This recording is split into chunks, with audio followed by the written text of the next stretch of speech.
Massa yang dipukul mundur dari kantor DPRD Jabar rupanya bertahan di sekitar kawasan Jalan Taman Sari dan sempat memblokade jalan umum. Senin malam, massa yang dipukul mundur oleh aparat menyelamatkan diri ke dalam kampus Universitas Islam Bandung dan Universitas Pasundan.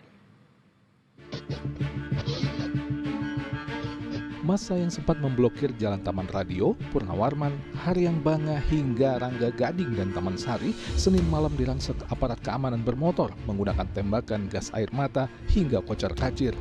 Mereka lalu melarikan diri, sebagian memilih menyelamatkan diri ke dalam lingkungan kampus Universitas Islam Bandung atau Unisba dan Universitas Pasundan atau Unpas.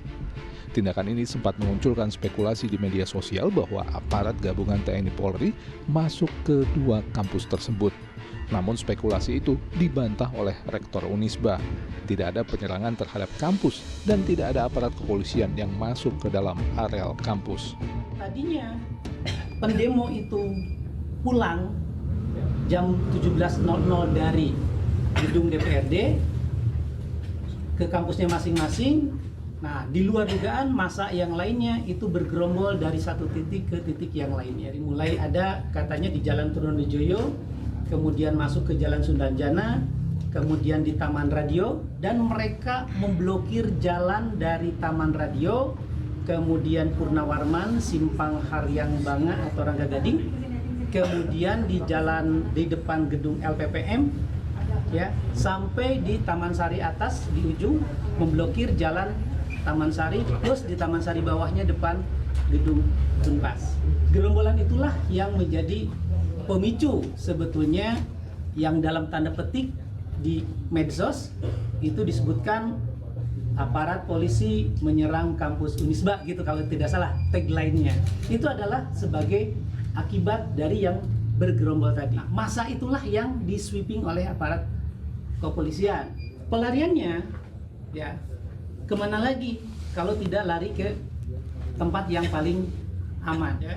Dia loncat pagar dan membuka paksa gerbang utama Unisba. Logiknya kalau pendemo itu mahasiswa jam 17 sudah dibubarkan, sudah aman sebetulnya. Tetapi kenapa harus terjadi sampai larut malam? Nah, ini yang perlu kita waspadai semuanya. Motif apa yang ada di balik itu sehingga mereka standby sampai larut malam. Kerusuhan itu boleh jadi sebagian ada mahasiswa Unisba yang baru pulang.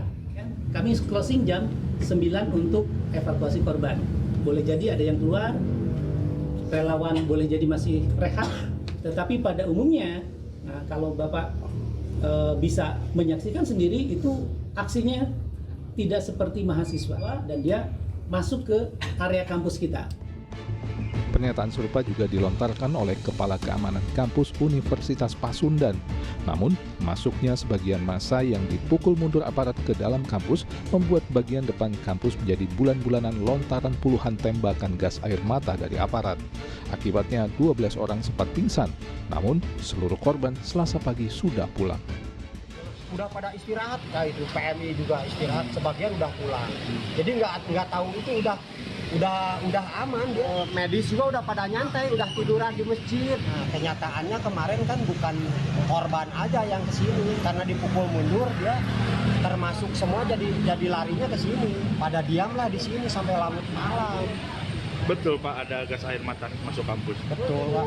Tapi petugasnya mereka sampai masuk atau masih di luar? Tidak karena gerbangnya ditutup. Jadi hanya dia gas. nembak dari jalan Taman Sari aja ke arah kampus aja. Itu jam berapa Pak perkiraan Pak? Jam 11.30. Dampak dari gas air mata? Ada 12 orang pingsan. Ada pecah kaca. Ada berapa tembakan Bapak dengar?